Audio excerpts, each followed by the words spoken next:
some of the interesting data we found in this last year's report was the importance of video. And we've been talking about video for a long time, but what I thought was interesting was that when we asked where people turn to for personal financial information, at the very top, it's friends and family. No surprise. I think that was like 76% or something. But then right below it was video. It was like 72%, I think, maybe 73. But right below that is video. So I think it's not, it's so important that you're putting out video content, and you're also being authentic with that. You're sharing information on multiple channels to help them access that information and be empowered on their own. Kristin, welcome back to the show.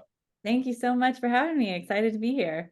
I'm always thrilled to talk to you because I'm kind of a data nerd, meaning I really like to do a lot of research because a lot of the stuff what I do with loan officers is help educate them so they can educate realtors and their other partners. And so you got some of the best data out there. So there you go. I'm going to fanboy for a second, but for those who may not know who Kristin Messerly is, who are you? What do you do? I'm the executive director of First Home IQ, a nonprofit focused on solving the financial literacy crisis. So we do financial literacy curriculum and content. We also have an ambassador program where we create content, and including social media content for loan officers and real estate agents. But I also do research and have surveyed at this point over 6,000 millennial and Gen Z consumers. Wow. Jeez. Okay. So I would dare to say you're probably, at least that I know of, the foremost expert in our industry when it comes to millennials and next gen. Yeah, I think that at this point, I mean, I started out my career as a social worker, but I got into this, started surveying and doing interviews and in strategy in my early 20s. So it's been over 10 years now. And what category are you in as far as all these? I'm almost on the elder. I'm like in the middle of being a millennial. So you're a yeah. middle millennial. All right. Yeah. And I was going to ask you that, and we're going to put links to all your cool stuff in the show notes. We're going to talk about First Home IQ and, the ways people can get access to your amazing research, which helps them across the board, whether it's how to have better, more engaging, impactful conversations with your clients and prospects, with your partners. That's the first thing that I see with your content. It helps me understand like who I'm dealing with, Mm-hmm. But I wanted to ask you this. There's this term next gen. There's some people who probably need to clarify, what does that really mean? So we started using Next Gen a few years ago because we wanted to include Gen Z in this too. And so it's Gen Z and millennials. For the purposes of our research, we look at the ages between 18 and 44.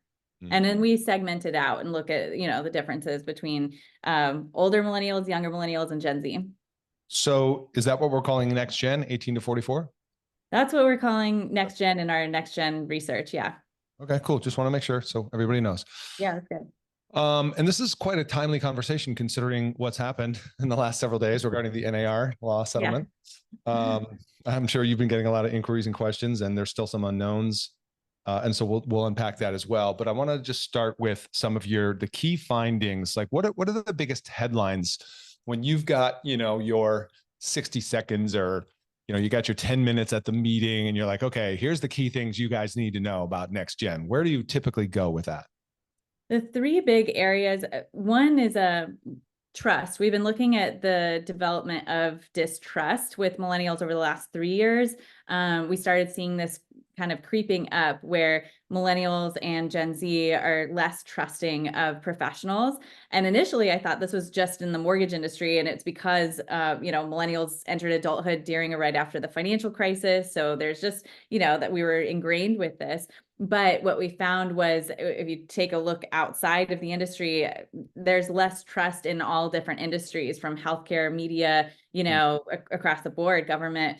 And so that's just a new era that we live in, and we can dig into that. This year's report that we released a month ago, we found that over half say that they don't trust lenders to help them make smart decisions about their future. And then the second category would be around knowledge and financial literacy. We've done full research projects on that topic itself, but we find that over half say that they don't feel confident in their knowledge of personal financial or personal finance or home buying. And then the third category is brand new, but a stat that I'm starting to bring up from this year's report that we found that over half said that they don't feel confident that homeownership is accessible to the next generation. And the reason that's so important is just that, you know, we're seeing more and more, even in my news feed itself and on Instagram or TikTok, you know, people are joking about the fact that homeownership is just not accessible. And people are kind of despairing over that. And so I feel like that's important for us to understand where we're starting from, and then give them that knowledge and help them build trust with the pathway to accessing homeownership. Okay, I wrote those down. Trust, knowledge, and with the knowledge, it's the fact that they lack some of the knowledge, which means they don't feel confident, and then they don't see a path forward for homeownership. They don't see that necessarily as accessible. Mm-hmm. I like the fact that you also, because I've been following you long enough to remember that when that trust thing came out, yeah, the data at that time you thought was pointing towards the fact that they grew up during the whole financial meltdown, and parents lost their homes and all that. However, that speaks to the larger narrative of what's happening in the country, is that the trust has eroded and continued to erode, right, for the last decade or so, right? I mean, overall, Yeah. that's what you found. Yeah, So in fact, the Edelman Trust Barometer, which measures trust across the world, they found that we fell as a country below 50% in trust for the first time, just I think in 2021 and or 2022. And so, you know, and that trust barometer has dropped 10 percentage points since 2017. wow. So that's, you know, again, just trust in general. And I don't think it's necessarily a bad thing, and we can talk about that. But I think what's important is for us to understand consumers today want to be empowered to make smart decisions on their own. They don't necessarily feel confident going to any expert and saying, hey, you're the pro, you know, take me through this process. They want to know that they can trust you and that they're going to be empowered with knowledge to make smart decisions on their own. Well, I don't want to hang out on the trust thing, but for me anyways, it does speak to the greater narrative of just what's happening in our world, right? Yeah. And this stems back, I'm a tad bit older on the scale of what group do I fall into?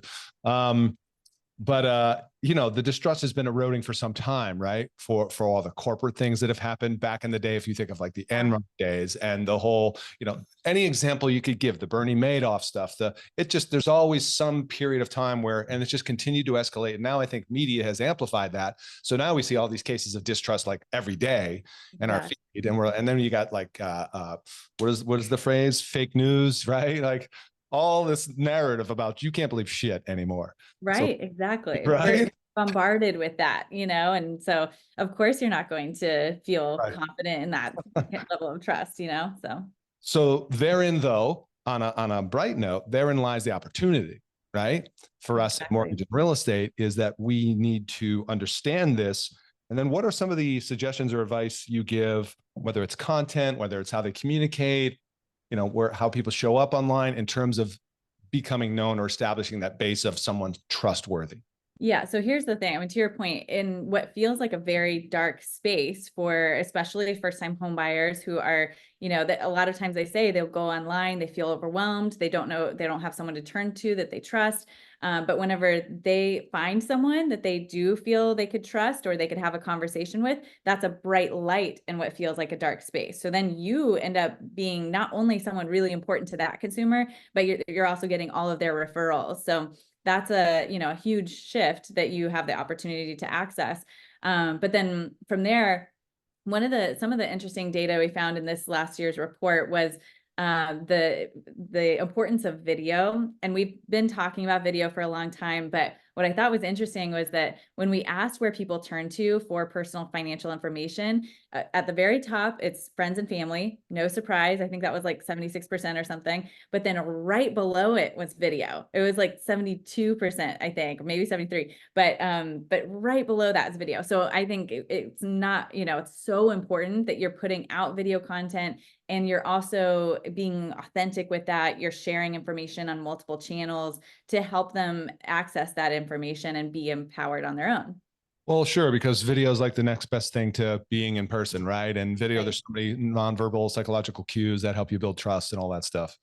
Yeah, but it's not so scary. Like a lot of people feel nervous about meeting with someone in person or even over the phone right away. But whenever they can access some of that information and personality through video content, it allows them to get a taste before they are having a Before conversation. they commit Yeah.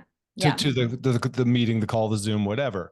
And that's the point which, we're going to continue to, interweave through this thing, which is, social media and your content and what are you putting out there? Because as you well know, and other people listening have heard it said multiple times, is for those that are doing video and putting it out there, there's that lag time between the content you're putting out, video, versus the contact, the DM, the whatever it is. They've been consuming your videos like prior to them reaching out to you. You must get frustrated seeing, in real estate in specific, and mortgage, I think it's gotten better, but still there are a lot of reluctant video people. Yeah, I mean, I totally get it. It's hard, Yeah. it is, and it's a muscle that you have to work.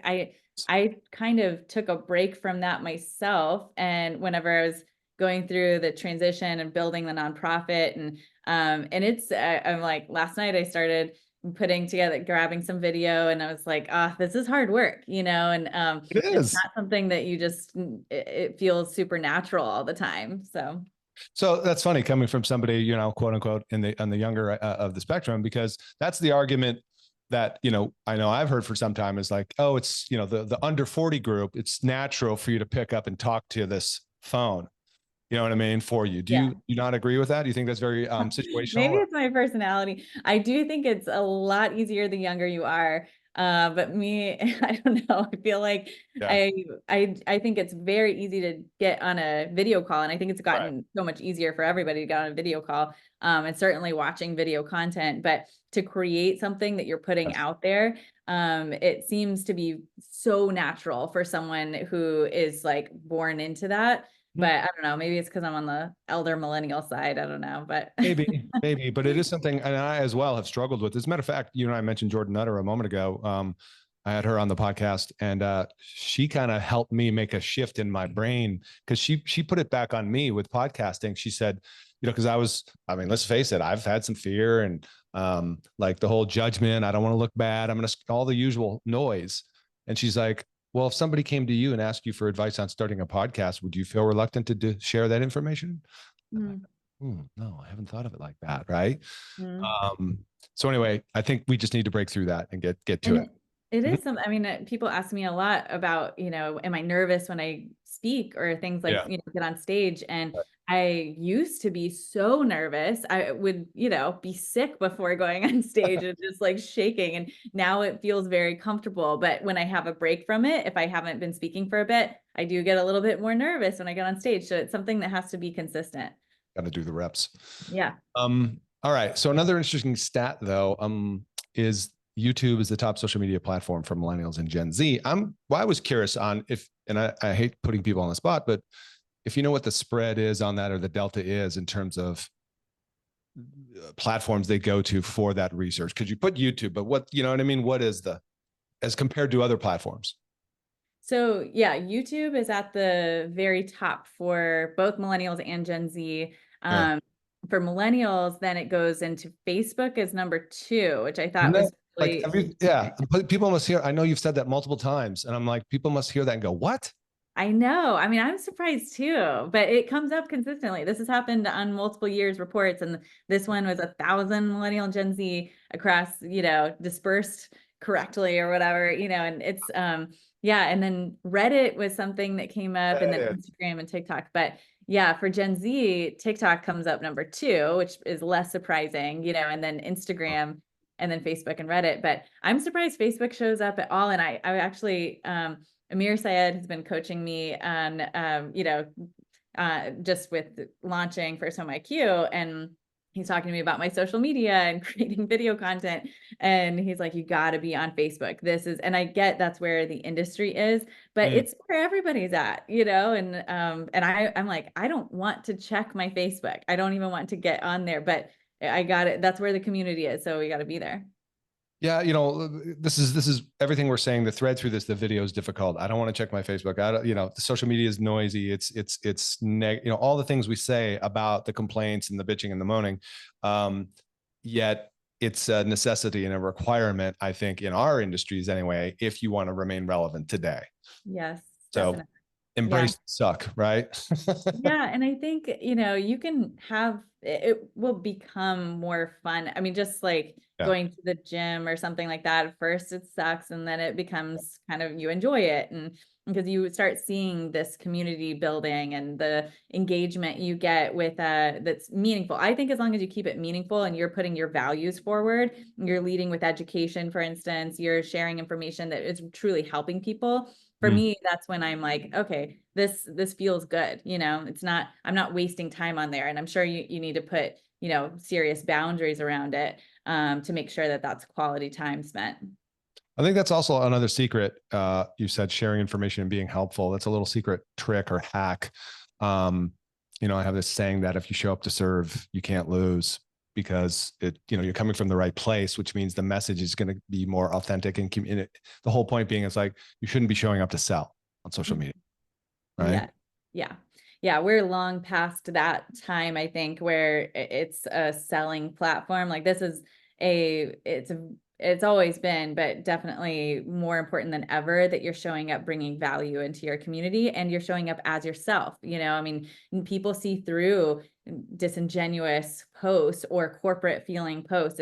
It's all about, I want to learn from you as an individual and see who you are.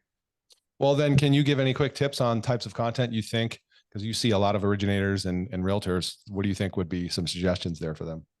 I mean, it totally depends on the person, but we do see some of the best content out there is stuff that is share like, I'm trying to think, some of the Min Nguyen, who's Uh-huh. got What's a Mortgage, Yeah. he does a really great job of sharing information, but he does it like while he's walking through whatever, um and it's talking about, a new down payment assistance program or what's new in the news around the market. And, it could be anything that you're interested in bringing leadership around. Mm, But I think there's also people who are sharing quick tips, answers to questions, common questions. That one's a really good one. right. I think as long as you are, and people like Jordan Nutter doing skits, like back and forth on a scenario. So it kind of depends on what you want to get into, but I think it might be a good idea actually to create, or show a list of people doing different types of content and see what appeals to you. We have some people, like a lot of our social content we create, people can customize it, whatever, but what I find people are most successful with is that they use that content to create a video over it. Cause you can very easily, put yourself over a piece of Sure. content and just talk about that. Say like, hey, I'm going to talk to you about what's in a credit report right now. And it's normally really boring, but here's what you need to know, and like, if you make it like, here's a quick hit of something, that's helpful. So you just gave me an idea about that. The green screen thing is cool, but you mentioned credit report, ideas. Where do you get ideas to have relevant content? Well, I'm going to tell you right now, you get ideas from this next gen homebuyer report that you guys published, which we're going to put the links into the show notes here. And you've got these multiple slides that will give you insights into the information that next gen is seeking. And one of the ones that popped out for me was 70% have checked their credit in the past 6 months. Why? Yeah, I thought that was very promising, the fact that people I was shocked by that. I thought we were gonna like get some bad numbers. And what's interesting is I think people are trying to do something. But the average, we did a financial literacy report with the First Home IQ quiz, which is 20 questions measuring their understanding of buying a home. And the credit question, I think 80% of millennials knew that FICO is the most commonly used credit scoring model, but it was like 50% or something of Gen Z. And so people might not know what to do, but they know what's going on, but they're trying to take a step in the right direction. So they are trying to save, they are trying to, check their credit, but they don't necessarily know what that means. So having some direction around like, here's what a good credit score is, here's what you should look for on a credit report here, that kind of stuff would go a long way. Right. And then you talk about good habits, and it looks like there's some good habits from next gen in terms of expense tracking and saving and things like that. Yeah, yeah, that was Cool. really positive. And again, the average score of the First Home IQ quiz with millennials, actually all ages, was 57%. So it's a very low, their understanding of buying a home, but Mhm. it sounds like, and I want to do the next financial literacy report I want to do is to measure some of those pieces of information better on their knowledge of basic financial literacy, Yeah. because I think it looks like they know they need to budget. They know they need to save some money. They know they need to check their credit or know what their credit score is. Do they know what that means? Maybe not. Do they know how to buy a home? Definitely not. So there's some pieces that are big pieces that are missing. Then as I continue to go through this content, which I don't want to give it all away because people need to get it via the links we give them. But clearly, as you reference in your researches, they're stressed about finances. They are, riding the thin razor in terms of when it comes to savings, cost of living, their barriers, what they see as the barriers to home buying. So, do you have any insights then into what percentage of these first-time homebuyers are getting assistance from relatives or otherwise? Oh, that's a good question. I don't know that off the top of my head. I know that information is out there. Right. And I know a lot of, anecdotally, I can say a lot of people who are buying homes are getting that down payment gift from relatives. And that's where, another initiative we have going at First Home IQ that we haven't released yet is we want to create more awareness around down payment assistance programs. For one, that's something that a lot of people don't have information about. Secondly, house hacking. I don't think people have a good understanding of strategies to make home ownership Yes. accessible. Yeah. Because, Oh, again, people feel like it's out of reach. They're saving and they're like, there's no way I'm going to get even close to the amount that I need to get yeah. to. But we found 70% of people said, 69% said that they thought you needed 10 or 20% down in order to buy a home. So if they're trying to save 20% on a home here in LA, they're going to be like, yeah, there's no reason for me to do that. Move to Ohio. Yeah. I'm just gonna go on a vacation and forget about it. But yeah, you could Yeah. maybe move somewhere else. No, the house hacking is great, and I would love to see, more attention brought to that. As a matter of fact, I have a 22-year-old, and I had a conversation with him about that, and he was like, "What? I'm gonna move in there?" And man, and I'm like, "Yeah, you're gonna move in there, dude, and you're gonna live rent free, and this is gonna be your asset later in life. Yeah. Take care of it. I'm gonna do the down payment and all that kind of stuff." He's like, interesting." Yeah. So if we're talking about kinds of content to create, I mean, Yeah. that would just focusing on strategies to get into home ownership and strategies to get to your dream home. It, like, a lot of people don't understand, you just got to live in that for a year and then you can leverage, have leverage and move into the next one. I think that at least having some kind of roadmap, if you could fill up your feed with that over time. Um, 40, according to your research, trust in housing experts. They trust realtors more than lenders. They do. Does that surprise you? A little bit, because realtors have always been like down under attorneys and all that on the surveys, right? Yeah. So, It well, I came don't up know. last year too. Really? They It tested came them up. more. Yeah, that we asked last year, the loan officers versus real estate agents, and the same thing, but Gen Z was way less trusting. So Hmm. I thought that was Gen Z. interesting. Well, really? What the hell do they know about that? Yeah, I know. I mean, come on. Yeah. They're just, well, the problem is they're getting their news from, like, my 22-year-old, Reddit for sure. Not so much TikTok with him, but Instagram, but YouTube all day long for the 22-year-old. YouTube, hands down. Yeah. I'll have to, and of course we get into the Dave Ramsey debates, because when he went through high school, he went through the Dave Ramsey program, and we have the whole, like, you don't need a credit card debate, right? I'm like, well, let me tell you why that might not be true. Yeah.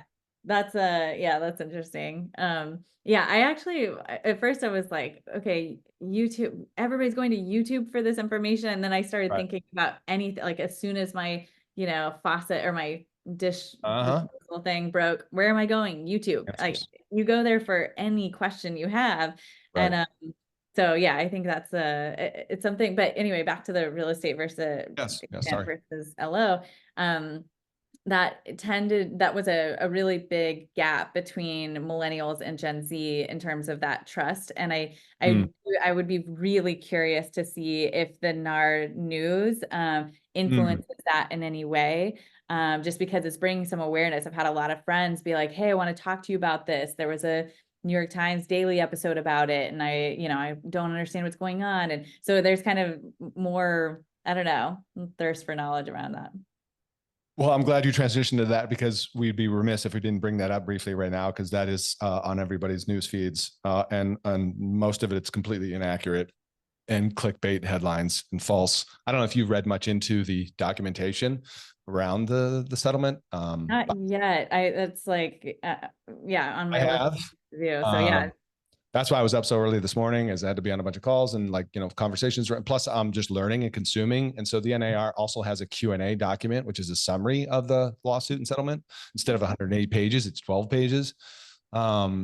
But there's just so much misinformation going around out there. And I think, to your point, that's also going to fuel some of the questions about, well, wait a minute, whoa, realtors are friggin' overcharging people, and all this yeah, kind of stuff and story, which brings it exactly. back full circle to the real headline here is trust.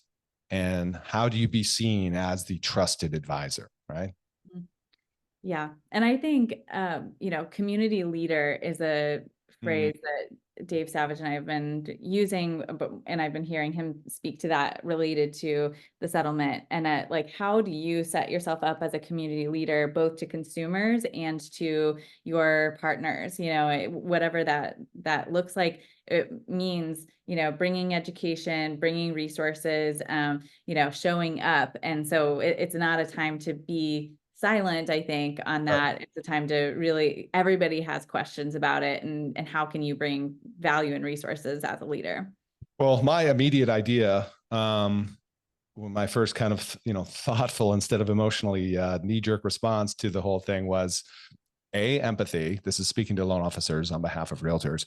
B, this is your time to your point, be a community leader. I'm suggesting people in my community, what I tell them to do is host a panel where you're going to bring in a handful of agents, title, maybe attorney, if you're in an attorney state, whatever, and you're going to be the MC, and you're going to host this town hall conversation, and you are going to fill the room, right? And you are going to be seen as a leader in the community, leading the narrative and the conversation. And out of that, I promise you, will come opportunities for you.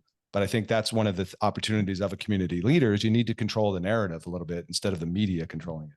Absolutely. You need to have a narrative no matter what is going on in the news. That is the world we live in today. And so I think that part of being a community leader is controlling the narrative in your network, showing up, having a voice.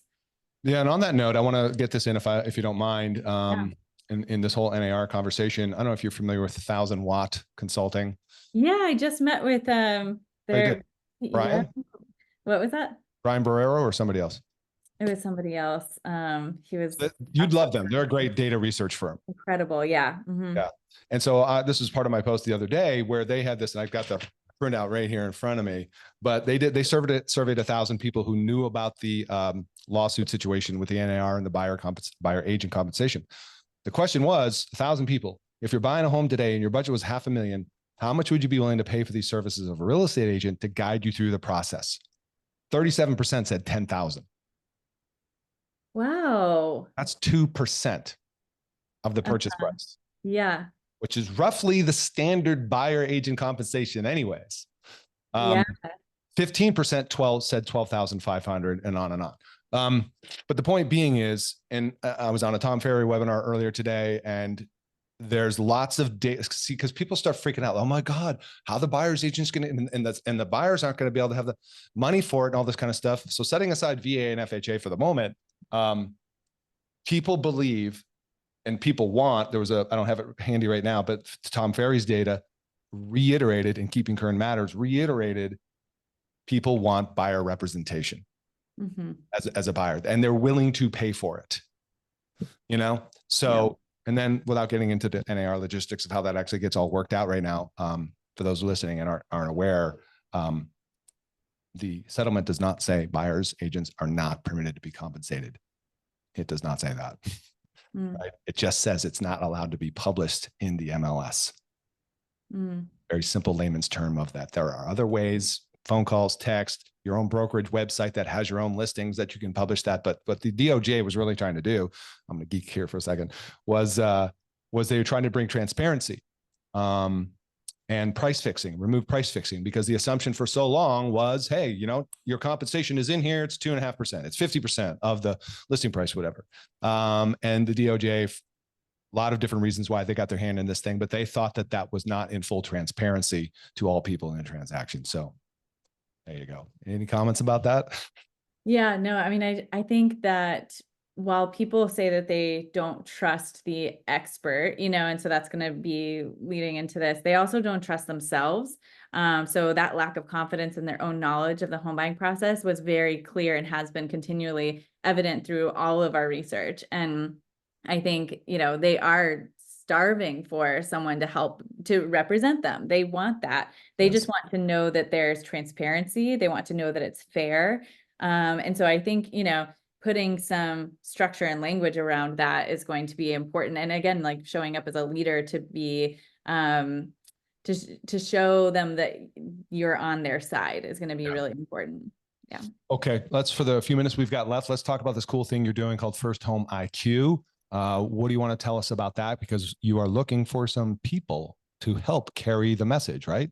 Yeah. So first of all, First Home IQ is, again, focused on increasing financial literacy with the next generation. The ways that we're doing that are, one, through supporting educators. So we have a curriculum designed for schools. We have online courses. And with the schools, we have like lesson plans, all that kind of stuff. The second way is through industry professionals. So that is by empowering industry professionals to bring education into your communities, whether that be a presentation at a school or a community organization or a hospital or whatever, or sharing on social media. And so, and the third way is through media content. But we are, for the industry professional, we have a free community that's available to anybody. We have some free resources in there, a few social posts. We have a free presentation you can use, and then tons of interviews. Our research report is in there. So if you're interested in just like participating in the conversation and leveraging some of that content, you can go to our website, firsthomeiq.com, and click on the tab LOs and Realtors, join the community. But then the other thing, that if you are really committed to this, you're someone who already is like, delivering education, maybe doing some presentations, or want to support that initiative, we are a 501c3. And we have an ambassador program. And so that's where you're donating time and money to support the initiative. For our ambassadors, we have a huge library of presentation materials. We have lots of, social media, huge library of social media content with captions that are all customizable. We have a bunch of branding and playbooks and all of that for our ambassadors. And then our ambassadors donate a minimum of $200 a month to participate and support the initiative. Cool. Awesome. That's a lot of resources you give them. So for those who want to go down either of those roads, we're going to link that up in the show notes, firsthomeiq.com. We'll also link up, if you'd like, your website, which has some of your additional research and all that, nextgenhomebuyer.com. Would that be okay? Yeah, that'd be awesome. Okay, cool. Then let's put a cherry on top of this thing. What is, even with all the challenges and the headwinds, right? Affordability, trust, confusion in the marketplace. What do you want to give us for any kind of a guiding light moving forward? Because we're largely serving first-time home buyers.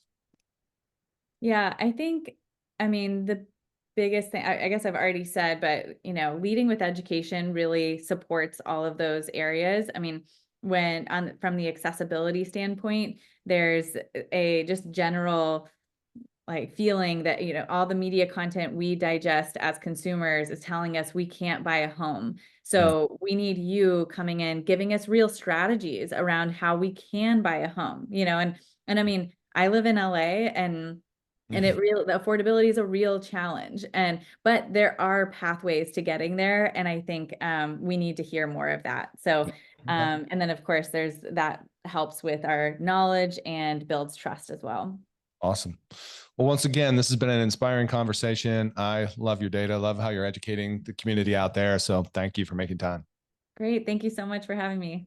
You bet. Listeners, you know what to do. If you like this episode, hey, first and foremost, go learn about being a first home IQ ambassador. Check the links in the show notes. Go do it. You know what to do. And if you like this episode, share it with somebody. Appreciate you tuning in. We'll see you on the next one. Bye for now.